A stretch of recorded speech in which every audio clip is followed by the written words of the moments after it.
Best varicose veins చికిత్సనే పొందండి. నొప్పి లేని చికిత్స కోసం సంప్రదించండి ఎబిస్ హాస్పిటల్. గురుగారు నమస్కారం. గురుగారు ఓం శ్రీ మహాగణాధిపతయే నమః. ఇలాగే మాకు తెలియక రకరకాల తప్పులు చేస్తూ ఉంటాం గురుగారు. అందులో నేను ఈ రోజు మాట్లాడదలుచుకుంది మా వ్యూవర్స్ తరపు నుంచి. మేము చాలా మొక్కులు మొక్కుతూ ఉంటాము. కొన్ని విషయాల్లో, కొన్ని సందర్భాల్లో, కొన్ని తెలుసో తెలియకో మర్చిపోతూ ఉంటాం గురుగారు. మొక్కులు పిల్లల విషయంలో కానీ, జాబ్ పరంగా కానీ, ఇల్లు కట్టుకునే విషయం, ఇలా రకరకాల సందర్భాల్లో మొక్కుతాము, మర్చిపోతూ ఉంటాం. అది తెలుసో తెలియకో చేస్తూ ఉంటాం గురుగారు. సో దానికి మేము ఏమైనా పరిహారాలు పాటిస్తే అలా దానికి విముక్తి ఉంటుంది అంటారా? ఏమైనా చేసి అదే మొక్కు మర్చిపోతూ ఉంటాం గురుగారు కొన్నిసార్లు. మరి దాన్ని ఏ విధంగా సాల్వ్ చేసుకోవచ్చు మేము? కొన్నిసార్లు ఏంటంటే అది గుర్తు చేస్తూ ఉంటుంది, అయ్యో మీరు ఏదో మొక్కారు బట్ అది గుర్తులేదు, మీరు చెయ్యాలి, దానివల్ల మాకు అంతా నెగిటివ్ జరిగిపోతుందనే భయం కూడా మాలో కలుగుతూ ఉంటుంది గురుగారు. సో వీటన్నిటికీ మాకు ఒక మంచి సొల్యూషన్ కానీ, ఏమైనా పరిహారం కానీ, ఇది చేయండి లేకపోతే మొక్కుని ఏం చేయాలి అంటారు గురుగారు? ముందు మొక్కు అనేటువంటిది మొక్కు కూడా మానేయండి. అయ్యో దేవుడికి ఏం సమర్పించకూడదా గురుగారు? ముందు భగవంతుడు ఎప్పుడు భగవంతుడే అనేటువంటి విషయాన్ని గుర్తుపెట్టుకోండి. మనలాగా మనిషి కాదు. మనం ఏదో మొక్కుకున్నాం కాబట్టి ఆ మొక్కు తీర్చలేదు కాబట్టి మనల్ని కష్టాలు పెడుతున్నాడు, మనకి ఇబ్బందులు పెడుతున్నాడు అని చెప్పుకోవడానికి ఆయన ఏమి మనిషి కాదు, భగవంతుడే. ఆయనకి కూడా తెలుసు మొక్కు ఎవరు మొక్కుకుంటే అది మొక్కు అవుతుంది, ఎవరు మొక్కుకుంటే అది మొక్కు కాదు, సంబంధము లేదు అనేటువంటి విషయం భగవంతుడు కూడా తెలుసు. అదేంటండి ఏది మాట్లాడినా రటమతంగా తికమక్క సమాధానం చెప్తూ ఉంటారు మీరు. ఎప్పుడు కూడా అమ్మా జీవితంలో మన తల్లి తండ్రి ఉండగా మనం పెద్దవాళ్ళం అవుతామా? వాళ్ళు ఉన్నన్ని రోజులు వాళ్ళు పెద్దవాళ్ళం కాదు కదా.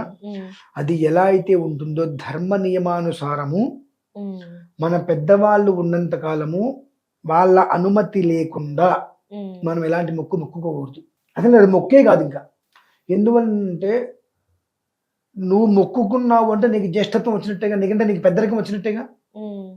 మన వాళ్ళు ఏం చెప్తారంటే తల్లి తండ్రి ఎవరైనా చనిపోతే 12వ రోజు నాడు ఆదరణ వాక్యాలు చెప్తున్నప్పుడు, నాయన ఇవాళ వరకు నీకు తల్లి తండ్రి ఇద్దరు ఉన్నారు కాబట్టి నువ్వు పిల్లవాడివే, వాళ్ళిద్దరిలో ఎవరో ఒకరు గతించారు, నీకు పెద్దరికం వచ్చింది నాయన, ఈ రోజు నుంచి నీ నిర్ణయాలు నువ్వు సొంతగా తీసుకోవడానికి అర్హత నీకు కలిగింది అని చెప్తారు.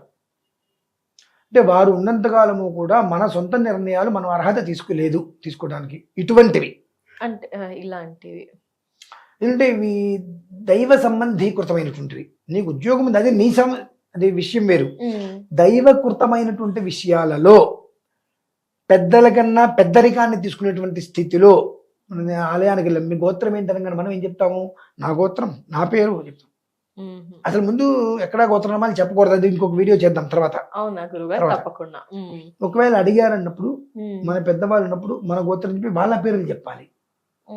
వాళ్ళ పేర్లు చెప్పి సహకుటుంబానా మనం అనాలి. మనం మన పేరు చెప్పి మన పిల్లలు చెప్పి సహకుటుంబానం అంటాం. వాళ్ళ నుంచి మనం వచ్చామా, మన నుంచి వాళ్ళు వచ్చారా? వాళ్ళ నుంచి. ఈ థియరీలు మనం తెలుసుకోవాలి ప్రధానంగా. అసలు గోత్రమే నేను ఏదో యాక్సెప్ట్ చేయను దేవాలయంలో చెప్పడానికి, చెప్పవలసి వచ్చింది, అనాదిగా వస్తుంది కాబట్టి. గోత్రం చెప్పి తల్లిదండ్రి పేరు చెప్పి సహకుటుంబానం. అదే నా గోత్రం, నా పేరు, నా భార్య పేరు, నా పిల్లల పేరు సహకుటుంబానం అంటే నా నుంచి వాళ్ళు వచ్చారా, వాళ్ళ నుంచి నేను వచ్చానా? ఈ చిన్న లాజిక్ తెలియాలి. సో ఇలాగే మన పెద్దలు ఉన్నంత కాలము కూడా ఎలాంటి మొక్కులు మనం మొక్కుకోవడానికి అర్హత లేదు. మొక్కుకున్నా అసలు మొక్కులే కాదు. కానీ మనము ఎంత దారుణంగా బ్రతుకుతున్నాము అంటే మూఢభక్తిలో బ్రతుకుతున్నాం. భక్తి ఉండాలి. మూఢభక్తి, అంధభక్తి పనికిరాదండి. అంటే గురుగారు ఏ విధంగా? గుడ్డిగా నమ్మడం మూఢభక్తి. ఇది చేయకపోతే మనకేదో పాపం తగిలేస్తుంది, లేదంటే నేను ఈ మొక్కు మొక్కుకున్నాను, ఈ మొక్కు నేను తీర్చలేదు కాబట్టి నాకు ఎదురు దెబ్బ తగిలింది, నాకు ఉద్యోగం రాలేదు, ఇటువంటివన్నీ. సర్వకాల సర్వావస్థల యందు కూడా ఆయన అందరి క్షేమాన్ని కోరేటువంటి భగవంతుడు ఇంత భూమి మీద ఇన్ని కోట్ల మంది జనాలలో వీడే నాకు మొక్కుకున్నాడు, మొక్కు తీర్చలేదు, వీడినే వెలిపెట్టి నొక్కుందామని ఆయన చూస్తారా? ఎంతమ్మా, భూమి ఎంత, ప్రపంచం ఎంత, జగత్ ఎంత, అందులో మన హైదరాబాద్ ఎంత, మన మన ఊరెంత, మన గ్రామం ఎంత, మన ఏరియా ఎంత, మన బజార్ ఎంత, మన ఇల్లు ఎంత, అందులో మనం ఎంత,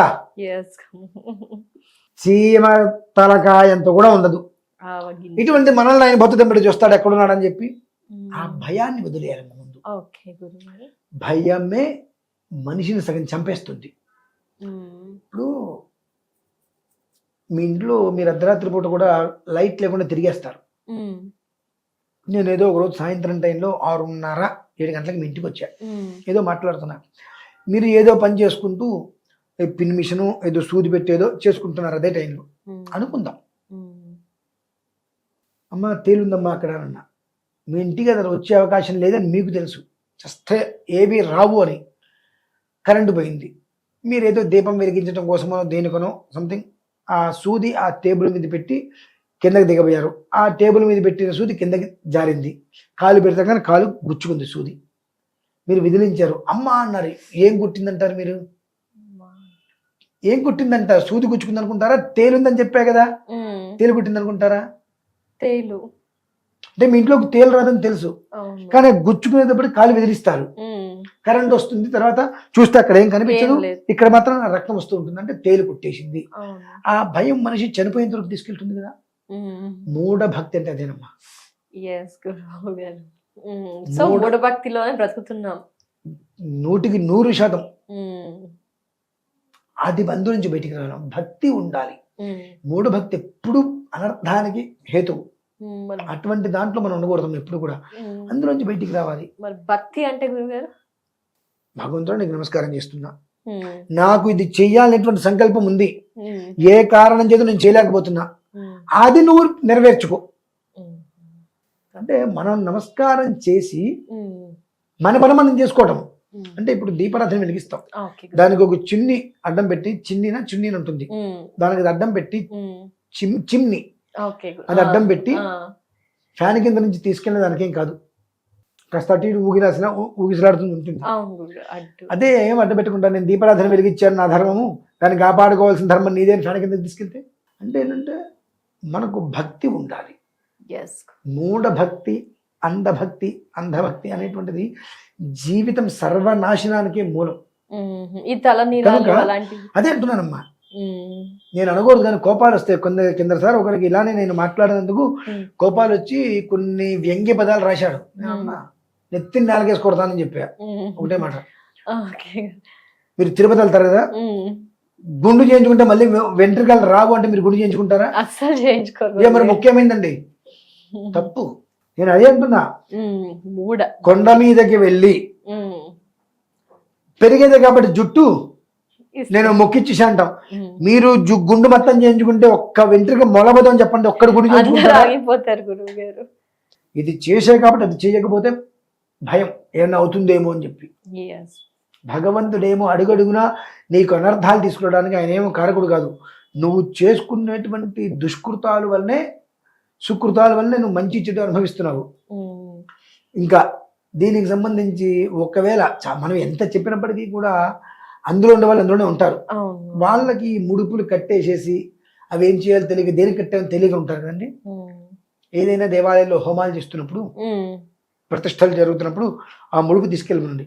ఆ ముడుపు ఓపెన్ చేయగా లోపల పెట్టిన పదార్థం అంతా పిండైపోయి పురుగులు పట్టి ఉంటుంది. మనం తింటామా? కానీ భగవంతుడికి వాళ్ళు చూస్తే మాత్రం అది వేసేస్తాం. కనీసం ఏం చేస్తారంటే ఆ పాపం తగలకుండా ఉండాలంటే ఆ ముడుపు ఓపెన్ చేయకూడదు కదండి. ముడుపు కట్టిన తర్వాత మహాపాపం కదండి. ఓ నీ అఘాయిత్యంగా నువ్వు దేనికి కట్టావో గుర్తులేదు, ఏం కట్టావో గుర్తులేదు. ఆ లోపల కట్టినవన్నీ పాడైపోయి పురుగు పట్టి చినిగిపోయి నాశనానికి వచ్చి దులుపుతుంటే దుమ్ము పడుతుంటే కింద నుంచి అదే అగ్నిహోత్రంలో వేస్తాను అని అంటే అందులో ఉండేటువంటి జీవాలు చచ్చిపోయి నీకు ఇంకెంత పాపం వస్తుంది. అంటే ముడుపు విప్పతీసి జల్లిలో వేసుకొని జల్లితే ఆ పిండి కింద పడుతుంది, పురుగులు ఆగిపోయి. అందులో మళ్ళీ అన్ని బియ్యమో ఒడ్లో కలుపుకొని ఆ వస్త్రం దులిపి ఆ వస్త్రానికి ఇంకొక వస్త్రాన్ని కలిపి అగ్నిహోత్రంలో వేసి తక్షణంలో అది భస్మం అయిపోతుంది. ఇంకా కొన్ని ముక్కలు ఏవో ఉన్నాయి నీకు, అవి తెలియట్లా, ఏవో వెంటాడుతున్నాయని భయంగా ఉంది. ఒక శ్రవణ నక్షత్రం రోజు చూసుకో. నెలకి ప్రతి నెల శ్రవణ నక్షత్రం 23వ తారీఖు వస్తుంది మనకు. అలా ప్రతి నెల ఒక శ్రవణ నక్షత్రం చూసుకో. ప్రతి నెల శ్రవణ నక్షత్రం చూసుకో. ఆ శ్రవణ నక్షత్రం రోజు నాడు తిరుమల శ్రీవారి మెట్టు అలిపిరి కాదు, శ్రీవారం మెట్టు కొండెక్కు. కొండెక్కే దగ్గరకు నీ పాపాలన్నీ పోతాయి. శ్రవణ నక్షత్రం రోజు కొండెక్కి దర్శనం చేసావా చేయలేదే కాదు, శ్రవణ నక్షత్రం రోజు నాడు కొండ మీద నిద్ర చేయి. శ్రవణ నక్షత్రం రోజు నాడు కొండ మీద నిద్ర చేయి, నీకు పట్టినటువంటి పీడ వెరగడైపోతుంది. అది మాత్రం నేను ఖచ్చితంగా చెప్తా. ఎప్పుడైనా శ్రవణ నక్షత్రం రోజు నాడు చేయగలిగితే నీ ఎంత అదృష్టవంతుడు ఇంకా ఉండడు. ఎందుకంటే ఇటువంటి వాటి నుంచి బయటపడిపోతావు. ఇక తర్వాత మన ఇటువంటి అకృత్యాలు చేయొద్దు. నేను మొక్కుకుంటా ఇవన్నీ. నీకు ఎప్పుడైనా స్వయంవారం చూడాలనిపించింది, తిరుపతి వెళ్ళాలనిపించింది, ఎవరికి చెప్పాల్సిన అవసరం లేదు. హాయిగా ఒక శ్రవణ నక్షత్రం వెళ్ళిపో, మెట్లెక్కే శ్రీవారి మెట్టు. దర్శనం అయిందా లేదా నీకెందుకు, శ్రీవారి మెట్టుది ఎక్కేసేయాలి. మెట్టెక్కి కొండ మీద నిద్ర చేయి. నీకు టైం ఉంటే ఇంకో రోజు ఉంటే దర్శనం చేసుకో, నీకు టైం లేదు నిద్ర చేయి. ఆ అనుభవం నీకు స్వయంవారు స్వప్న సాక్షాత్కారంలో నీకు కనిపించేస్తాడు. అది మాత్రం నేను ఖచ్చితంగా చెప్తానమ్మా. ఇది గుర్తుపెట్టుకోవాలి ప్రతి మనిషి. శ్రవణ నక్షత్రానికి అంతటి పవర్ ఉంది గురుగారు. ఆ మెట్ల మీద నక్షత్రం అయింది వెంకటేశ్వర స్వామి నక్షత్రం శ్రవణ. తప్పకుండా గురుగారు, ధన్యవాదాలు గురుగారు, నమస్కారం.